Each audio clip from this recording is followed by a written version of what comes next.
All right, Blizzard Calvin now behind us. The cleanup and recovery continues. Quite a storm from the amount of snow that was measured, the wind that was clocked, and as well the blizzard criteria that was met. Yeah, this was quite the blizzard we had, and we haven't even had a named blizzard here at Channel 3 since 2013. Yeah, that was Charlotte. That storm, February 7th and 8th, dumped 40 inches of snow in Hamden. That was the jackpot for that particular storm.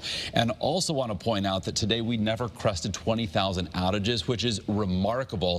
Here's a look at some of our, yes, so fortunate. Here, a look at some of our most notable power outages. 884,000 customers without. This was back from Winter Storm Alfred. That's the one that, basically ruined Halloween that year. And then we had 1 year later, Superstorm Sandy.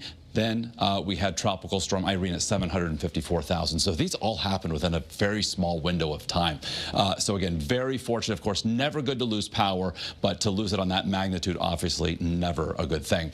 So right now we've got 30 degrees, great visibility coming in from Hartford, also from New Haven. Here's our view from New London. This is going to be the concern tomorrow morning. Things are going to be certainly slippery. We've got the lingering snow, some melting, some refreezing. The winds, they'll continue to relax a bit as we head from tonight into tomorrow morning, and still a little bit breezy for tomorrow. But tomorrow is a brighter day, which is great news. But we want to talk a little bit more about the snow and the situation so far to date for this season. We'll continue our team coverage right now with Tyler. Yeah, thank you, Mark. And a lot of people have said to me, this season seems a whole lot worse than last year, a whole lot more snowfall this year. Sure enough, last year was a dud, snowfall-wise. Only got about 23.4 inches, less than 2 feet of snowfall all of last season at Bradley Airport. The normal amount of snowfall we see in a winter season, about 51.7 inches, and the 11.8, just shy of a foot that we got of a snow accumulation at Bradley today, that puts us over average for the entire season. We're now at 53.8 inches this season so far. Of course, nowhere close to the snowiest winter in recent memory. In the last 20 years, you have to go back to 2010, 2011 to find the snowiest, 86.4 inches. That's well over my head, Mark.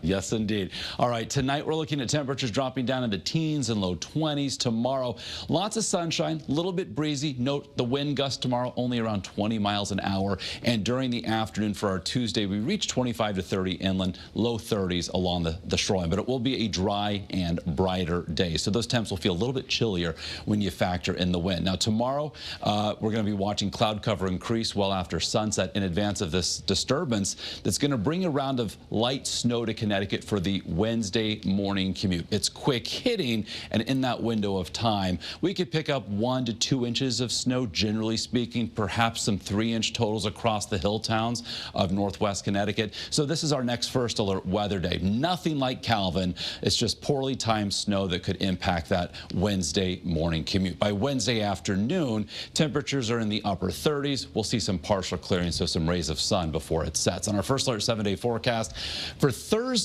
we're going to be watching increasing cloudiness as a disturbance moves in our direction, likely passing just to our south. So as that does so, could clip us at night with a little wintry mix. Otherwise, as it moves away on Friday, we should see increasing sunshine. And Wednesday, Thursday, and Friday, high temperatures running several degrees below average as they peak in the upper 30s, if not even some low 40s by Friday. But look at the upcoming weekend. Saturday, mostly sunny, mid 40s. Then some chillier air will be on the arrival Sunday into Monday. Sunday, we're still thinking temps reach between 40 and 45, bit of an increase in cloudiness. Then with that colder air here by Monday of next week, temperatures may struggle again to make it above freezing.